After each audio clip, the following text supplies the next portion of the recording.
In Jerusalem, the sacred city where prayers and blood have mingled for thousands of years, a small stone stele has just been unearthed.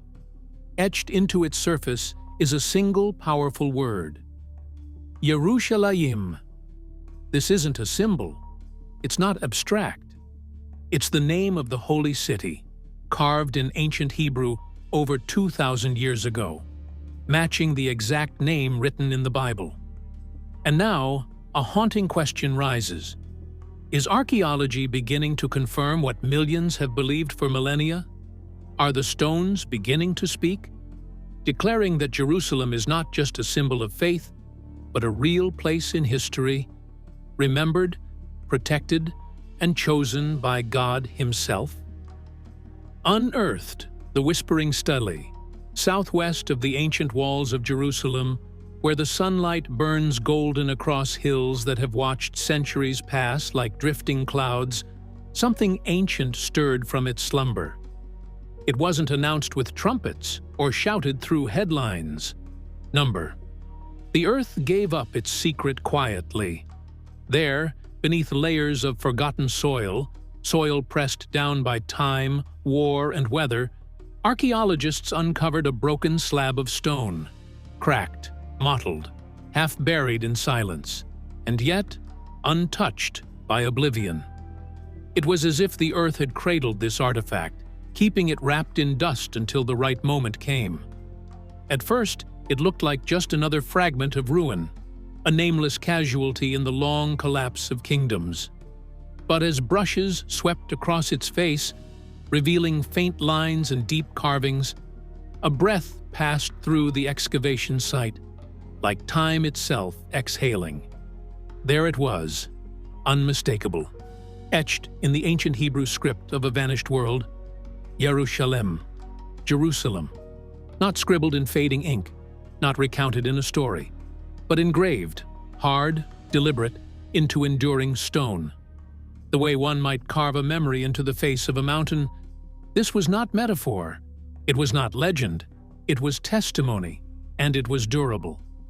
The inscription dates to the 7th century BC, planted firmly in the reign of King Hezekiah, an era when Jerusalem's skyline shimmered with the presence of the First Temple, when the air still carried the voices of prophets, and when empires gathered like storm clouds on the horizon. And in the midst of this divine theater, a humble stonecutter stood beneath the glare of an ancient sun, tools in hand, muscles aching, pressing each letter into stone.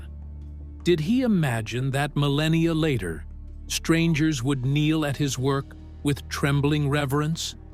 Did he know that his craft would outlast the kings and armies of his age? This is more than archaeology. It's resurrection. Because when you look at that slab, not with scientific detachment, but with listening spirit, you begin to hear it speak. Not in language, but in legacy. It whispers, "I was here." This place was real. It carried weight beyond its walls. Perhaps this slab was never meant to remain buried. Perhaps it waited, not to be found, but to be remembered. A voice in stone rising now from the ruins, not by accident, but by providence. A name etched in time. Why it matters a single word. To modern eyes, it's just a name. But to the ancients, this was thunder chiseled into silence, a declaration locked in stone. Yerushalayim, a name that sang of identity, covenant, and longing. A name not merely spoken, but felt. It blended two Hebrew roots, Yerusha, inheritance, and Shalom, peace. Together, inheritance of peace. But this peace was never passive. It was sacred. It was fought for in psalms, preserved in blood, and believed in against all odds. To carve that name into stone wasn't an act of vanity. It was an act of devotion. Stone, in the ancient world, was the language of permanence. Empires might write treaties on clay, kings might boast with golden plaques, but to etch into rock, that was to speak to eternity. Every blow of the hammer said, "This matters." Let no time erase it. And in this case, it was a city that was chosen. Not a man, not a victory, but a place. Why? Because Jerusalem stood at the crossroad of heaven and earth. Its name wasn't just geography, it was theology. Its existence was both fact and faith. This stele, this weathered slab, is a quiet rebellion against doubt. For centuries, some dismissed biblical Jerusalem as a poetic device, like a dream woven into scripture. A symbol, not a site. But this stone refuses to be spiritualized into oblivion. It does not embellish. It does not preach. It simply declares, "I was here." This name was known. It was carved to endure. And the most haunting question it raises: why would ancient hands, in a world where every tool strike cost sweat and time, carve this name, unless they believed it would outlive them? This isn't just a name preserved, it's a worldview immortalized. So we are left not with data, but with awe. We're not merely piecing together the past. We're walking through it, stone by stone, echo by echo. Jerusalem in scripture and history. Myths or maps. Jerusalem is more than a location. It is a heartbeat that has pulsed through centuries, echoing in scripture, song, and soul.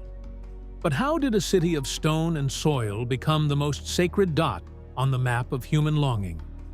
The Bible tells us its ascent began when King David wrested it from the Jebusites, not just to rule, but to sanctify.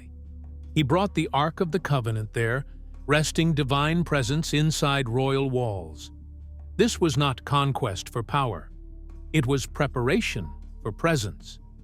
Then his son Solomon built the temple, a house layered in cedar and overlaid in gold. But it wasn't the material that made it holy. It was what it held. The temple was seen as the cosmic axis, the place where the heavens kissed the earth.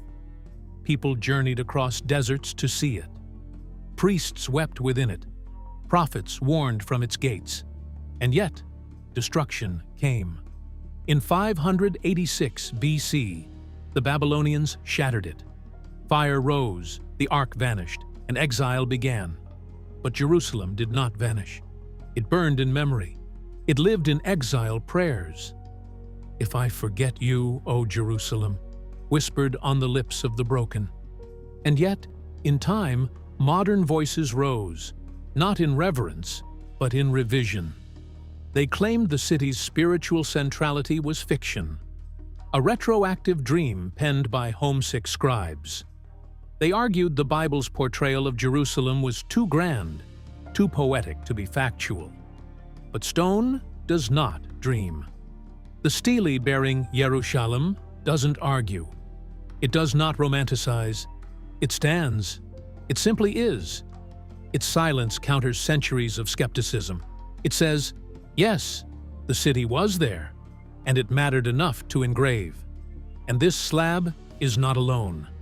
Other voices rise from the dust, bully bearing names found in Kings and Chronicles, seal impressions, building remnants aligned with sacred dimensions. It's as if the stones are conspiring, not to prove a text, but to awaken a truth. So we must ask, is this where prophecy and history shake hands? Is this not just about Jerusalem's past, but its purpose? Because if one name in stone can crack open centuries of doubt, what more lies beneath our feet? Let us press onward, into the dust, into the depths. Because the earth remembers what we have forgotten, and sometimes all it takes to awaken it is a whisper in stone. A trail of testimonies. When stone speaks and scripture stirs, the inscription of Yerushalayim was not a solo cry, it was one voice in a rising chorus echoing from the dust. Beneath the soil of ancient Jerusalem, the earth is stirring with memory. And what it reveals aligns, not loosely, not symbolically, but with the sacred record preserved in Scripture for thousands of years. The stones are not contradicting the Bible. They are confirming it. And perhaps the clearest voice among them is one that still flows. Beneath the city of David, an underground passage winds through solid limestone. Known as Hezekiah's Tunnel, it is a marvel of ancient engineering, curving, twisting, carved entirely by hand in the 8th century BC. Its purpose? To bring life-giving water from the Gihon spring into the fortified heart of the city, safe from siege. It's not just an impressive feat, it's biblical history, living and wet. 2 Kings 20:20 describes this exact project. He made the pool and the conduit and brought water into the city. This isn't metaphor. It isn't myth. It is water, running through stone as it did when kings still knelt in prayer. But Jerusalem's ground doesn't only whisper through tunnels, it speaks through seals. In the shadows of ancient administrative buildings near the Temple Mount, archaeologists have uncovered dozens of bulli, clay seal impressions once pressed by the signet rings of scribes and kings. One bears the words, belonging to Gemariahu, son of Shaphan, a scribe mentioned directly in Jeremiah 36, reading the prophet's words before princes. Another bulla proclaims, Hezekiah, son of Ahaz, king of Judah. It's not merely the name of a king, it's his signature, pressed into clay, now touched by modern hands. And nearby, perhaps the most tantalizing find, a seal that may read, Yeshayahu Navi, Isaiah the prophet. Though the final word is disputed, the proximity, the dating, and the gravity of it leave the heart racing. These are not symbols, they are fingerprints of the sacred, fragments of a truth too precise to be dismissed. Further down, the city of David yields its buried bones, massive walls, fortified storage rooms, shattered remnants of royal quarters, all aligning with the biblical accounts of Jerusalem's golden age under kings and prophets. Some believe the very foundations of the temple complex itself are emerging from the rock. This isn't a flurry of isolated finds. It is a thread running through the centuries, stitched through scripture, pulled through time, and now surfacing. One layer at a time. Even those once skeptical are leaning closer. The late archaeologist Dr. Eilat Mazar, no stranger to the academic world, famously said, "I always work with the Bible in one hand and the spade in the other." Because with each stone unearthed, something unshakable comes into focus. These aren't just objects. They are testimonies, pressed into earth, carved into rock, hidden until the appointed hour, and now unearthed. Not when we were ready to discover them, but when we were desperate to believe again. Why now? The timing of revelation. So we must ask, why now? Why, after centuries of silence, do the stones suddenly speak in our time? Archaeology isn't new. Jerusalem has been prodded, mapped, measured, and yet, only now do some of the most decisive, soul-stirring discoveries rise into view. What's changed? Perhaps we have. Look at the world. Fractured, accelerating, searching. Jerusalem is no longer just a city on a hill. It is a flame around which nations circle. Governments debate it. Faiths revere it. Protesters cry its name. Powers tremble at its borders. It is, as Scripture promised, a cup of trembling for the nations. And as the noise rises above ground, something shifts below. We often think of archaeology as science, clean, measured, objective. But in Jerusalem, it feels different. The stones don't just appear, they arrive. Not like artifacts, but like messages. Ecclesiastes reminds us, there is a time for everything, a time to search, and a time to find. Could it be that these finds were not lost, but waiting? Waiting for a generation drowning in data, but starving for truth. Waiting for a people who no longer trust headlines, but still feel their souls stir when a whisper of the ancient reaches them. This isn't just excavation. It is revelation. Not because our tools are sharper, but because the time is ripe. Because in every age, God speaks in different ways, through prophets, through visions, and sometimes through stone. So perhaps these discoveries are not random. Perhaps they are divine signals rising from the soil, not to prove something, but to remind us of what we once knew. Truth doesn't always shout. Sometimes it waits. And when the world begins to shake, the earth itself begins to answer. Zechariah's vision. The stone that won't be moved over 2.5 millennia ago, the prophet Zechariah looked beyond his own horizon and wrote, "On that day, I will make Jerusalem a burdensome stone for all peoples. All who try to lift it will injure themselves." Zechariah 12:3. At the time, it was prophecy. Today, it reads like tomorrow's headline. Jerusalem, small in size, humble in population, is heavy with meaning, heavier than logic can explain.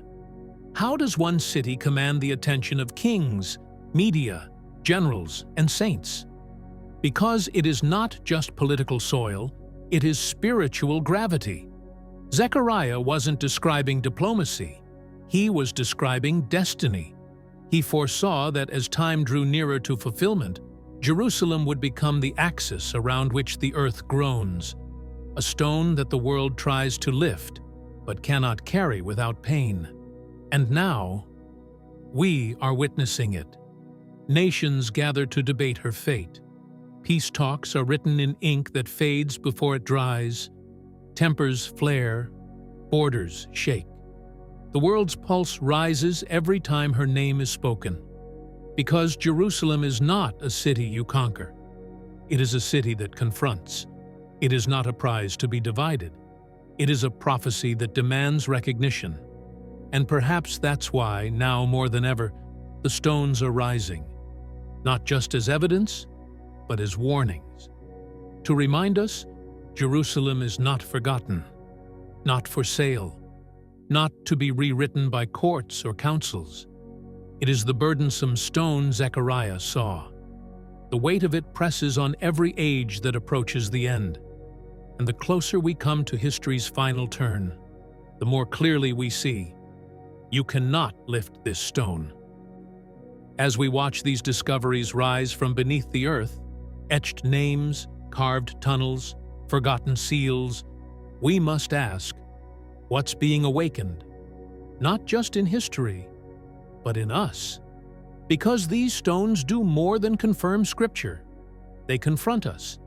They stir something ancient within the soul, something buried under the weight of modern noise. Jerusalem is not just a city on a map. It is a signpost, pointing us back to a greater story, to a covenant that never faded, to a purpose that still pulses in the heart of time. And maybe, just maybe, as these stones rise from the dust, our hearts are being stirred from the dust too. These aren't just archaeological moments. They are spiritual mirrors. What we see unearthed outside us reflects what may need to be unearthed within. So we ask, are we merely spectators of history, applauding facts from afar? Or are we being called into the story? Because stories like these aren't meant to just inform. They're meant to invite. A stone speaks from 2,700 years ago, and we marvel, we tremble, we feel wonder. But then comes a deeper question. One archaeology can't answer. What about the human heart? The stone bears a name, Yerushalayim, inscribed for generations to see. But what has been inscribed on our hearts? What have we allowed to be buried under time, silence, and disbelief? Perhaps the greatest discovery is not what lies beneath the ground, but what lies hidden inside us. Because the name Jerusalem doesn't belong only in stone. It belongs in the story of redemption. a story that stretches from David's throne to a cross outside her walls, to a final promise of a new Jerusalem coming down from heaven. That city is more than ancient. It is eternal. So we must ask, has our heart forgotten the city that God has not forgotten? The prophets said Jerusalem would be a city sought out, not forsaken. God never let it go. And maybe, deep down, we were never meant to either. After all the evidence, after all the stones and seals and tunnels and names, maybe belief doesn't come from more proof. Maybe it comes from quieter places, faith, wonder, memory. Maybe it comes from listening, because Scripture has always spoken. The stones now echo it, and the soul somehow recognizes the sound. It's not about convincing the mind alone. It's about awakening the heart. So as the dust settles and the cameras move on, we are left with something more lasting than the headlines. The earth confirms. The word endures. And something eternal calls from the soil of an ancient city. So if the stones are crying out, will we stay silent? Let Yerushalayim rise again, not just from the ruins, but from within. Not only in museums and maps, but in hearts that remember what God has never forgotten.